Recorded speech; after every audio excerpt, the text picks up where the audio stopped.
privacy security questions are top of mind for all of our customers. So I'm Dan Ursin, I'm our Chief Information Officer. I oversee our engineering teams, our data science groups, the governance, risk, and compliance teams that are reviewing contracts and customer security questions. So this is the kind of stuff that I live and breathe every day. And so I wanted to share a bit with you about some of the common questions that we see, industry trends, and how you can feel really good about the CertiDeath product that John just walked through. So what I'd like to do today is bring you on a journey of, I guess, a typical customer journey, moving their data through our process, how they can feel good about transferring that data before contracting, during onboarding, while we're doing the processing, and ultimately our data retention policies and cleanup. So before a file is even uploaded to our process, we take great pains to work with you and your compliance teams to make sure that you understand the certifications and compliance that we're undergoing. So a SOC 2 Type 2 report is focused on an annual review of our operating controls. So we go through a very detailed annual review there on all the different certifications and security practices we have in place. Fundamentally, our security practices are based on the NIST standards from the government, National Institute of Standards and Technology. We offer a profile for customers that are interested in onboarding with our published SOC 2 reports, data retention policies. You can see the reports of our annual penetration tests. You can see data flow and network diagrams. These are the kind of things that sophisticated companies want to have documented in a formal way, and that's something we provide before we even begin negotiating a file upload. When it's time for you to finally onboard with the process and start to transfer data to us, there are two main ways that happens. Many of our customers that prefer to do things through a web portal, they can log on to our web portal securely, or they can utilize automation through a secure file transfer protocol. For those users that would like to take advantage of our web portal, let's just get right to it. Multi-factor authentication is one of the most important baseline protections you can have on a web portal today. What that means is if someone were to breach your password, we read about these things all the time in news events, that's not enough to breach your account. They also have to have access to a device, an IP address, some other feature about your identity. And so we enable that by default, have had for quite a while for all of our customers. In addition to that, many service providers will charge additionally for single sign-on. So single sign-on is where, rather than create another username and password with yet another website, we're able to use your organization's identity provider so that when an employee ultimately leaves your organization, they immediately lose access to a vendor like ourselves. So single sign-on is something that we set up for you in a matter of hours. It's at no additional cost. Security is part of the service offering we provide, and of course, there's no additional cost for that. I spoke a moment ago about the two main options of uploading data. We spoke a moment ago about the web portal. The web portal, of course, is available 24/7. You can upload your file there. You can review population. You can run various reports. As soon as a report is available to you, you can access that information. Organizations that prefer to leverage automation really enjoy our SFTP options. So SFTP is Secure File Transfer Protocol. That's a way for machine-to-machine communication. You may decide that on a weekly, monthly, quarterly basis, you'd like to send us an updated population file. You could choose to replace your existing file entirely. You can add updates to us, simply add or remove, so you're not transferring the entire data set over the wire. These are things that we support. And a few notes that I wanted to mention about this. Our Secure File Transfer Protocol, we've set up a very strict set of security protocols around that. It actually accepts only one directional traffic. You might imagine like going to a bank Dropbox. From the outside of the bank, you can drop your check in, but there's no way for anyone else to access it. Only behind the scenes in the secure area of the bank can they obtain that. And then similarly, when we deliver your results, that traffic is one direction as well. So there's absolutely no possibility of data that was dropped in being pulled out. The egress policies simply don't allow that. That's something we take a lot of pride in. For those of you keeping score with different NIST recommendations, there was a mention there about TLS 1.2. TLS 1.2 is the current NIST recommendation for network traffic over HTTPS, which is what web portals operate on. TLS 1.3, of course, is supported today, and over time, as NIST makes that their standard, we will adopt that as our minimum requirement as well. So you've gone ahead and you've gotten through you've reviewed all of our security documentation, you've uploaded your first file, and now you might wonder, well, what happens to it?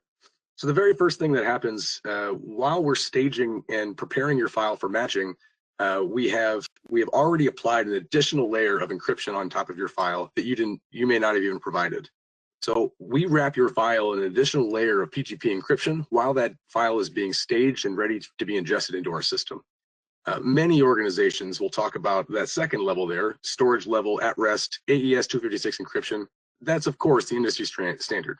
That's data at rest in a hard drive on a server somewhere. And of course, we have that. Everyone these days supports storage encryption at rest.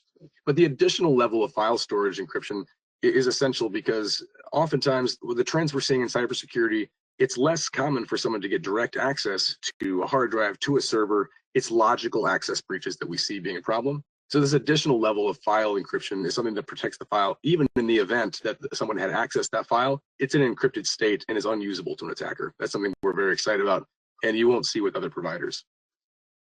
Now, once we've staged your file, we're preparing to review it. As part of the onboarding with you, we will have set up an import profile. What that means is every organization's data looks different. Every organization's data transfer practices are different. You might have some fields another organization doesn't. We don't enforce a particular file upload standard. If you have 6 fields that you find valuable and that's what you can provide in a comprehensive way, we'll set up a profile for you in the format, CSV, Excel, fixed width, whatever column order you want. We can create this profile for you on onboarding. This is beneficial for a few reasons. First of all, when we know the profile of your data, we can handle this onboarding in automated fashion.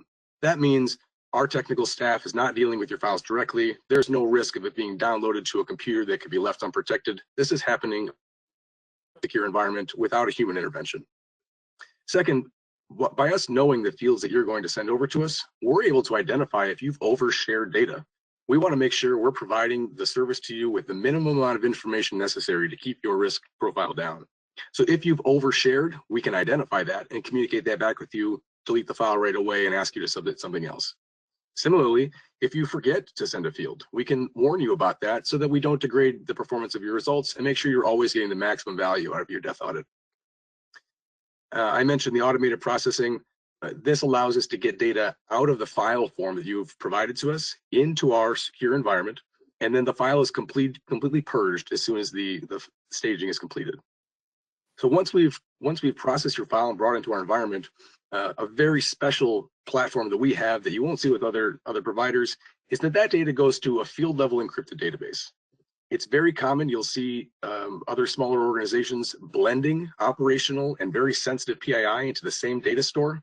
That's just not the way we operate. Our operational data is strictly segregated from our PI into a highly secured cluster that has no external network access. It is not possible for an attacker to attack that data store directly. Every customer, upon onboarding, is issued an encryption key that's unique to them. So all of your data is encrypted with a key that is completely separated cryptographically from every other customer. That's something we take a lot of pride in. We lock down this PII data store so that only our internal processing engines can process this. And it's something we take a lot of pride in. So we're very excited to announce that so every customer can feel good knowing that their data is cryptographically isolated from any other customer. And finally, we've stored your data securely. We provided excellent matching. I loved the description John gave about what makes our matching process so unique. That's something that my engineers and I get really excited about. How can we constantly be improving this category? And so, as John said, we do use proprietary matching and scoring algorithms. You'll see that very commonly. We reach wide and far to make fuzzy matches that satisfy regulatory settlement agreements and the types of fuzziness that you'd expect a human to be able to identify. But then the human review and research allows us to make sure that we keep our accuracy rate well north of 99%. That 99+% accuracy rate is just not something you'll see with other organizations. If you are relying on an algorithmic-based approach, you are going to introduce false positives, which really diminishes the value of any offering. So I would invite you to compare our results with anyone else that you would see. As John said, like the Pepsi Coke challenge, we've never lost one of those. We would love to take that challenge and show you the value we can provide. And of course, after we've done the matching, our human team has gone through, our operations team has validated these results with a high degree of accuracy. It's time to get them back to you. And as I mentioned, our web portal provides 24/7 secure access. You've already onboarded with single sign-on, so you know you've got your organization's multi-factor, IP restrictions, every other protection your organization would like to provide. Or we've delivered that file to you automatically with SFTP. Upon delivery with SFTP, you've already provided us with your PGP public key, which we've encrypted your file to, so that again, even in the event of a direct file access on that, there is no risk the file is encrypted to your public key, which only you can decrypt. So we take a lot of pride in the automated fashion that we can deliver these files to you. Makes it easier for this to operate like clockwork. You can take a vacation knowing that your data is going to get transferred to us, processed securely, and returned back to you without having to worry about that in a secure fashion. And in the event you need any other services, our web portal is available 24/7, undergoing annual penetration testing, that you can feel great about the convenience and the protection that we've allotted for you there.